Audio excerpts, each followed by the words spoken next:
சபையில எந்த பேப்பரா இருந்தாலும் எந்த டாக்குமெண்டா இருந்தாலும் உறுப்பினர்களுக்கு முன்னால் வச்சிடுவாங்க.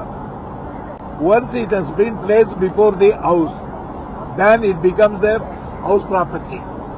அது அவையினுடைய உரிமை பொருளாகிவிடும். அது குறித்து கேள்வி கேட்க எல்லா உறுப்பினர்களுக்கும் உரிமை உண்டு. நாங்கள் போய் அமர்ந்தவுடன் இந்த உரிமை குழுவின் அறிக்கை ஏற்கனவே எங்களுடைய இருக்கையில் வைக்கப்பட்டது. எனவே இதை குறித்து கேள்வி கேட்பதற்கு உரிமை உண்டு. அதன் அடிப்படையில் தான் நான் எழுந்து பேசுகிற பொழுது நீ பேசக்கூடாது என்று சபாநாயகர் தடுத்தார். ஏன் என்று கேட்டால் அமைச்சர் பேச வேண்டும், சொல்ல வேண்டும் என்றார். அமைச்சர் பேசி சொல்லி அவையில வைக்க வேண்டுமானால் அந்த பொது செய்ததற்கு பிறகு வைக்க வேண்டும். இது மாதிரி ஒரு அவையில வைக்கப்பட்ட டாக்குமெண்டை எனக்கு உரிமை உடையதாகிவிடுகிறது, நான் கேள்வி கேட்க உரிமை உண்டு என்று நான் கேட்டபொழுது சபாநாயகர் அவர்கள் முரட்டுத்தனமாக முடியாது என்று சொல்லிவிட்டார்.